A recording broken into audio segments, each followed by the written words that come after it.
Sahbi wa mawala la hawla wa la quwwata illa billah. Subhanaka la ilma lana illa ma 'allamtana innaka antal alimul hakim. Rabbi shrah li sadri wa yassir li amri wa hlul 'uqdatam min lisani yafqahu qawli. Ilahi anta maqsudi wa ridhaka matlubi atini mahabbatan wa ma'rifatan. As-saimin as-saimat rahimakumullah. Semoga kesemua kita dalam rahmat Allah Subhanahu wa taala. Seluruh amal ibadah kita diterima dan dilipat gandakan pahalanya. Ya rabbal alamin. Puji syukur kepada Allah, kita sudah memasuki hari ke-16. Kita menyongsong malam nuzulul Quran.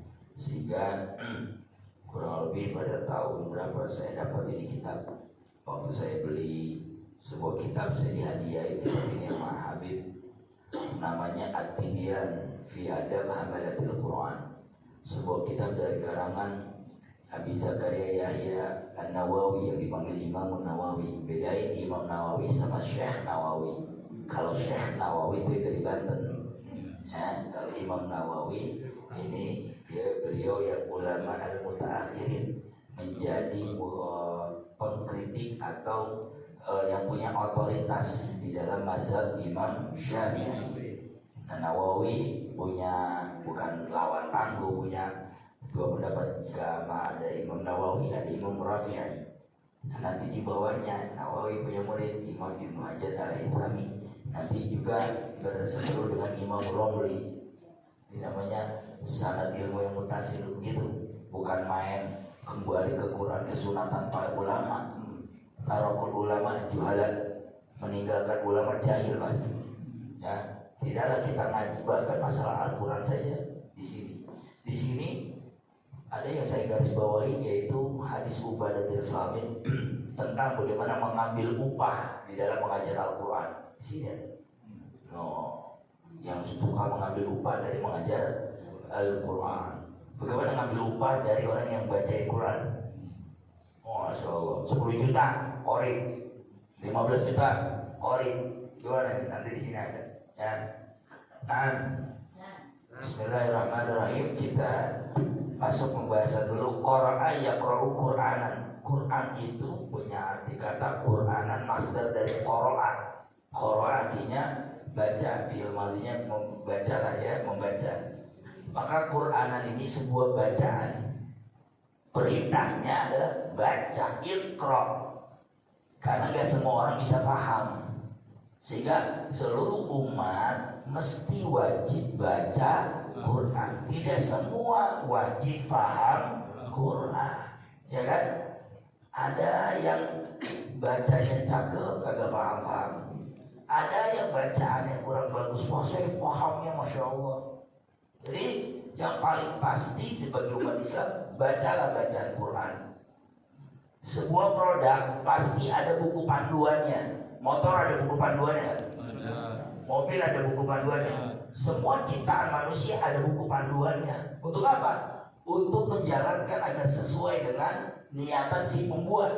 Sama, bumi dengan segala isinya, ajaran Islam dengan segala kandungannya, buku panduannya Al-Quran. Begitu kau tinggalkan Al-Quran, berantakan gak?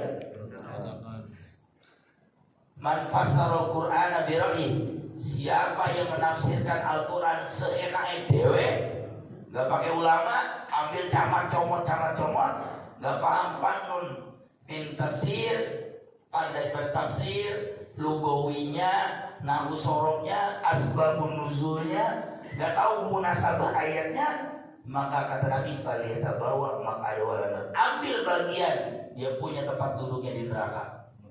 Man fassarul Qur'ana bi ra'yi, yang menafsirkan Al-Quran seenaknya dewe, baca ini tafsiri, baca ini tafsiri. Makanya ada beberapa hal yang bersinggungan dengan, ada pernah dengar nggak ada majelis tafsir Quran atau MTA ya? Pernah sempat dikritik. Maksudnya dikritiknya apa? Boleh menafsirkan Al-Quran, tapi dengan fan-fan yang sudah ditetapkan. Ada berapa uslub ilmu di dalam menafsirkan Al-Quran? 16. Maka kalau Anda mengatakan kembali memurnikan ajaran Islam dalam kembali ke Quran, Anda harus paham terhadap 16 ilmu itu. Nah, suaranya berantakan, asbabun nuzulnya kagak tahu. Ya, memurnikan Al-Quran kembali kepada Al-Quran. Betul, kembali ke Al-Quran sebagai sebuah bacaan, tapi sebuah hukum harus dijelaskan. Nah, kemudian setelah itu Al-Quran turun berangsur-angsur selama 22 tahun, 2 bulan, 20 hari. Bagaimana kronologinya? Terus apa korelasinya dengan Lailatul Qadar? Inna anzalnahu fi Lailatul Qadar. Di dalam ayat yang lain, fi lailatin mubarakah. Nah, yang mana tuh yang Lailatul Qadar? Yang mana yang nuzul Quran? Nuzul Quran itu adalah turunnya Quran dari langit ke bumi. Namanya nuzul Quran. Berangsur-angsur selama 22 tahun, 2 bulan, 22 hari. Gampang ingatnya, 222 aja udah. 22 tahun, 2 bulan, 22 hari itu nuzulul Quran. Tapi kalau Lailatul Qadar adalah turunnya Al-Quran dari Allah Subhanahu wa Ta'ala ke malaikat. Ada yang mengatakan penciptaan Al-Quran. Tapi kalau di belakang penciptaan Al-Quran berarti Quran gak kodim. Kalau Quran gak kodim berarti Quran ada salahnya. Nah ini menjadi perdebatan di kalangan orang yang filsafat agama, dalam hal ini mutakallimin. Inilah pertempuran Mu'tazilah, Jabariyah, Imam Mujibah. Apakah Al-Quran itu makhluk atau gitu ya? Kalau Al-Quran makhluk punya salah nggak?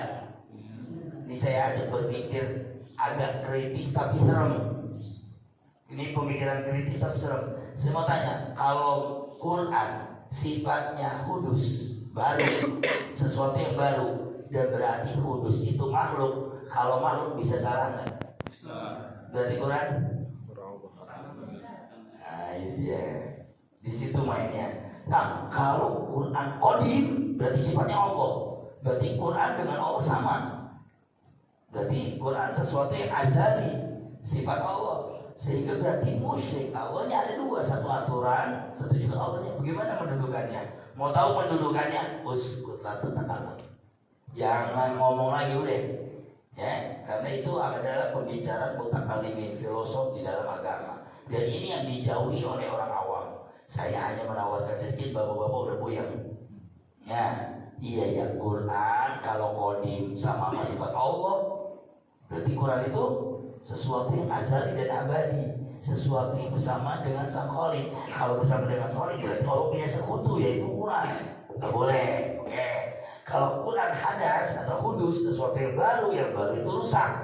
Yang rusak itu makhluk, berarti Quran itu makhluk. Kalau makhluk bisa salah, berarti Quran salah. Nah ini perdebatan mutakallimin yang gak usah kita korek-korek ke sana. Ini adalah min amrillah, ini urusan Allah. Tapi bahwa Al-Quran itu bersifat wajib diimani, bersifat sesuatu dasar pondasi keimanan, ini wajib bagi kita. Makanya iqra'ul Quran fa innahu ya'ti yaumil qiyamah syafi'an li ashabi.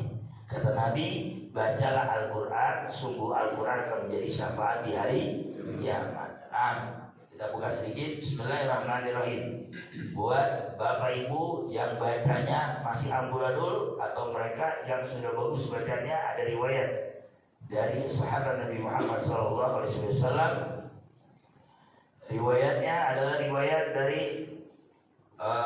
Aisyah. Wa an Aisyah radhiyallahu anha qalat, Siti Aisyah beliau meriwayatkan bahwa qala Rasulullah sallallahu alaihi wasallam, Rasulullah bersabda, alladzi yaqra'ul Qur'an wa huwa mahirun, orang yang baca Quran mahir, ma'as safaratil kiramil bararah, dia bersama malaikat penulis yang al-kiram, yang mulia. Jadi orang lagi baca Quran, tadarus Al-Quran, mahir, bacanya bagus, maka dia sedang berada dalam naungan malaikat.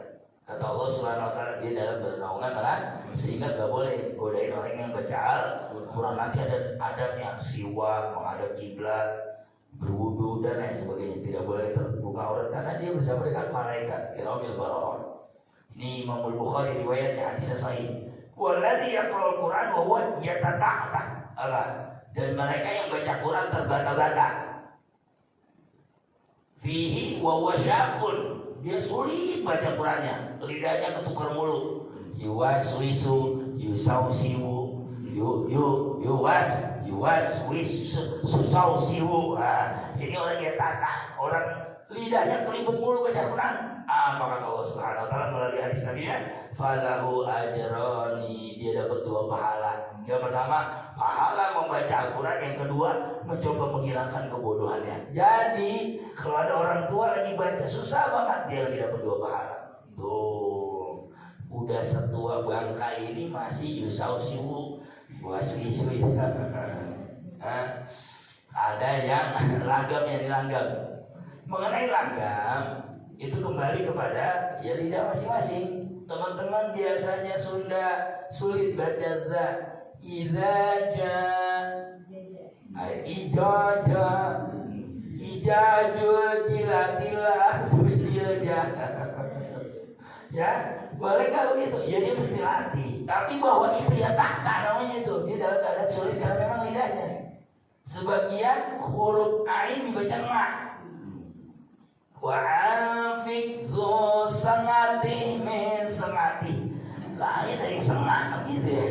Saya punya murid dari Purwodadi, ada di BB Goreng Haji Selamat tuh saya ngajar. Jadi saya tahu betul lidah-lidah mereka yang dari Sukabumi, ya, itu Ijadul Jiladil gitu ya. Maka ini ya tak mereka lagi belajar. Itu udah apa bagus. Dibenerin lidahnya pelan-pelan, ya. Dibenerin lidahnya pelan. Dikatakan di dalam sebuah riwayat, mereka yang lidahnya terbata-bata dalam membaca Al-Quran, jujur lebih fasih dari orang yang punya S3 dalam padan ilmu.